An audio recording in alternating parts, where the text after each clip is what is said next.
everybody, and welcome to That's My Opinion. I'm your host, Molly Jordan. Let's get to it. The movies I'm reviewing this week are 42 and The Host. Both were short reviews, so I thought I'd put them all in one. 42, starring Chadwick Boseman and Harrison Ford, and a whole bunch of little unknown actors that I haven't seen in a while and was glad to see. 42 is the life story of Jackie Robinson and his history-making signing with the Brooklyn Dodgers under the guidance of team executive Branch Rickey. I thought this was a brilliant movie. I loved it. It was inspiring. I totally recommend it. I liked that it stuck true to the history. Mr. Rickey was all about making money, and it never really was a black and white thing for him. It was all about selling baseball tickets. I think that made this movie authentic, and I liked that about it.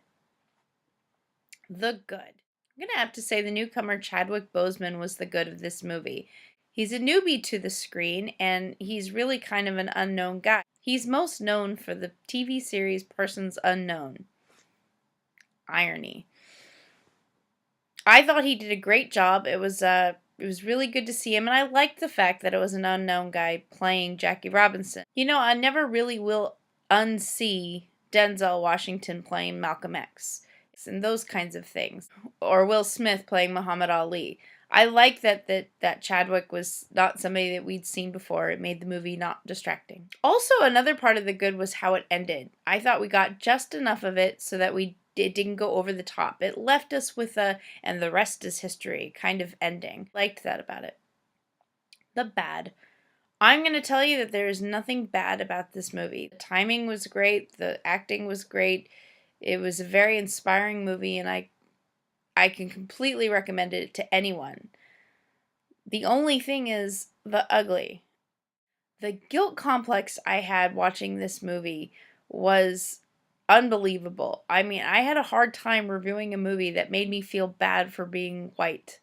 It was dirty to see how many people of this movie hating someone because of their color, when I'm such a human is human person, and I was born and raised that way. We also got the other side of the story. We also saw a lot of people fighting for exactly that, for a human being a human and it not being about a color. But history is certainly repeating itself. How are we not using black versus white now with gay versus straight? How do we not have separate bathrooms for gay people and straight people in some towns? I mean, history seems to be repeating itself, and we're the same ugly people. It's just not so much attached to the color of your skin anymore. I was uncomfortable to watch the racism. I was proud to see the progress of each of the characters, but I felt horrible for the people that weren't a part of that progress, and it was sad. Something recently I've seen online where it says, "We don't born racist, it's taught," and we see that in this movie where the adult is bad-mouthing Jackie from the stands and teaching his kid exactly how to be that way. But we also see him look at his idol, Pee-wee, playing and then becoming friends with Jackie, and we see it on screen, and I guess it's a famous picture in history as well. But so we can teach. It was a teachable moment. We're not born into racism. We can teach how not to be racist, and I think that goes to any kind of racism. So I enjoyed the movie. I really recommend it. It's one of those feel-good movies of the year. The other movie I saw this week was The Host. When an unseen enemy threatens mankind by taking over their bodies and erasing their memories, Melanie will risk everything to protect the people she cares most about, proving that love can conquer all in a dangerous world. Starring a bunch of kids that nobody knows, Saoirse Ronan, Max Irons, and Jake Abel. It also starred Diane Kruger and William Hurt as well. I enjoyed this movie. Basic and simple. I have some things to say about it. The good. The movie itself was good and entertaining. If you separate the movie from the book, you get a lovely movie of Invasion of the Body Snatchers done by the Twilight Chick. The bad. I was livid watching this movie. The inaccuracy of the book versus movie was bothersome. From huge things like her father didn't shoot himself, but instead became a soul and went looking for his kids to capture them. And things like her prison hole in the book was this tiny little hole versus this huge wide open space in that she sprawls out throughout in the movie.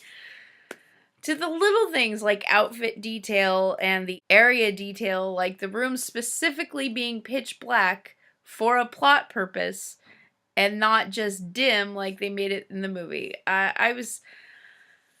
It told a different story in the movie, and it took me 2 days to get over how angry I was. This is why I don't read books. I mean, I wanted to specifically read the book so that I could see what the movie compared to, but when I got to the comparisons, I just got angry.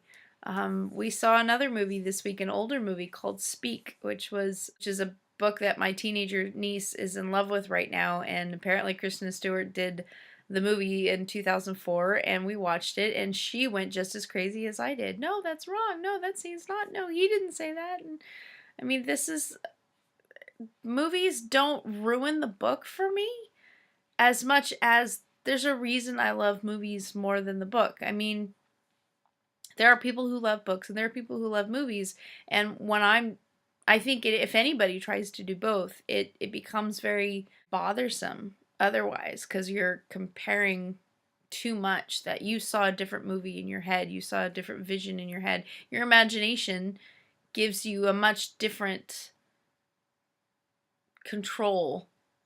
And when you give a director the option to make this movie, then you get kind of frustrated. I think I had that same frustration with the Twilight movies, but I had put so much time in between reading the books and watching the movies that when it came to the final movie, I went, that's how I saw it, whether I really saw it that way or not. The Ugly. Both book and movie get this question. Hey, Stephanie, must you always write about two boys in love with one girl? I mean, how could you not see always angry Edward in the Jarek character? And I probably shouldn't kiss her, but I want to break the rules, Jake and Ian. There was so much Twilight in it to see a separate detail. It was disappointing to see her just do the exact same thing, only in a different setting. I mean, instead of vampires, it was aliens, and I don't think that she made that much of a leap. There are rumors to be sequels. I hope not.